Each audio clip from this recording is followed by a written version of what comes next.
Hi cats and kitties, I'm driving across town to yoga, so I have a hard stop to this video that's good for me. I wanted to share a few thoughts. Oh my gosh, so much living has happened. I do apologize. YouTube is interesting, and it's something that I want to continue to learn and grow. But a lot of my life happens away from YouTube, and the more time I spend out of it, out of the scroll of videos, the happier I just end up being. So, but that being said, there's a few things lately that I just wanted to share because they've been meaningful to me. I've been on this wild adventure, creating a lot of art, just getting back to a lot of my earlier roots of myself. And I've joined this men's circle, which has been really interesting to have a group of men of different ages that are all coming together and just being in this space together. And this week, it was just a really interesting connection of dots where I saw all of these other men, ranging from their 60s to 30s, and myself kind of right in the middle, and a lot of heartache, a lot of big stories that we carry.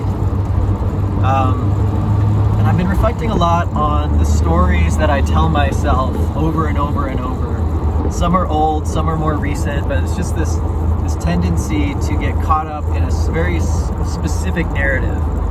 And even on this channel, I've shared these stories, and I always say the same thing. I talk about my company and just how much it meant to me and how hard it was to get thrown out, and with my relationship, with my art, with my, everything. There's this little story that I just recite.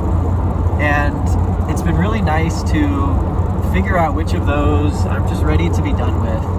And not to say that these things didn't happen or they weren't important, but just, do I have to tell it the same way every time? And is it stunting my growth? It's interesting. I think when you speak with older individuals, there are older individuals that are always growing, and their stories are fresh and recent, and there's an edge to them. And then there's also the people that you talk to that they're telling the same stories from 30, 40 years ago, and just you can see how you can get trapped there. So that's been interesting. And the other part that's been really interesting is that I just see so much how a lot of my personality was formed when I was much younger. And that a lot of the things that I've done in my life, the people, the set pieces of the whole thing, are in a way to alleviate the pain of those earlier experiences. And I heard recently someone say that people will create an entire life just to get away from the thing that they don't want to face. And it's so interesting that we do that. And when I was talking with this men's group, we all had some early experience, some childhood thing, whether it was our parents, whether it was a relationship or something early on. And you can spend 30 years of your life or more protecting yourself from those experiences, and then looking around and wondering why certain things remain unchanged. And it's an interesting thing to see yourself as not just the product of your immediate surroundings, but this much longer story of which you don't have control. It's almost unfair that if you grew up and you had shitty parents, so much of your story was baked in before you even were aware of yourself. But I also see, and this is the big one that I wanted to share with my remaining time here, that one of the guys in the group said this really brilliant thing, and I've been thinking about it a lot. He's like, there's 0 and 1. And it feels like a lot of us are trying to go from 0 to 1. We're trying to go from this place of maybe self-doubt, self-loathing even,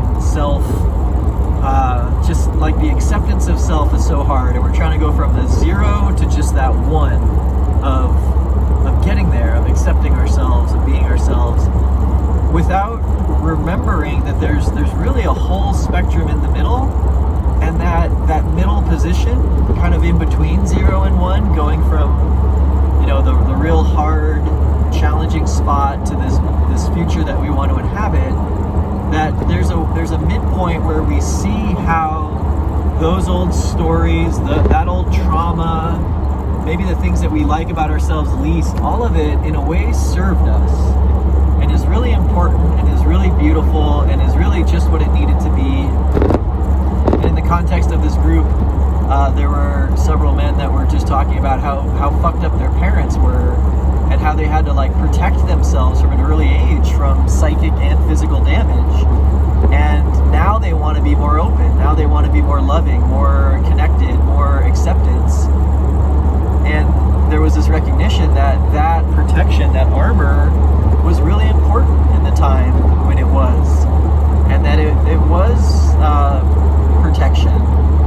And so, you know, this is a lot of what I always get back to when I go down the rabbit hole, is this feeling that we are all okay as we are right now. And that doesn't mean that there's not the opportunity to grow, that there are, you know, injustices in the world and things in our immediate experience that don't warrant change. In fact, they're changing all the time. But it's also this embracing of the current moment, embracing of yourself as you are, with all the baggage, all the trauma, all the hard lessons learned, because it made you exactly who you are. You might not like that person today, but there's a sense to all of us. And I say this to myself a lot. It's like one of my mantras, but the moments that I have of just pure elation and happiness, I've been having a lot more of them lately. There was a long dry spell where I just felt really underwater, not in tune with my life. But now that I'm back on the horse a little bit, and I'm having these, you know, amazing moments of connection with people, or just a beautiful afternoon laying under a tree, looking up at the leaves and painting. Or the other day I had a Brussels sprout in a salad, and I was so hungry, and I found this salad in my fridge, and I was like cheering. I was like hooting and hollering because it was so good.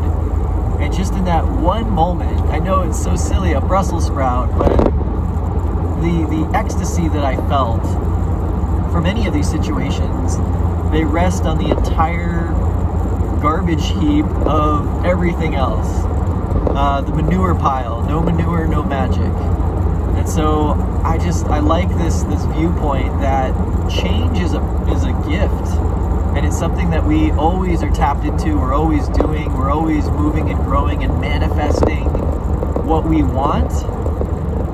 But it doesn't have to be at the expense of ourselves in the past. Or what I've been doing a lot is like looking backwards and just woulda, shoulda, coulda, and, you know, yearning to be that younger self that had it all, you know, had life by the tail. And I don't know, there's this like backwards looking view that we can get into. And what I like about this mindset, being in the middle between the 0 and the 1, the 0 is what it was, is what it is, and the 1 is, I don't know, it's a goal. It's something out there, not happened yet.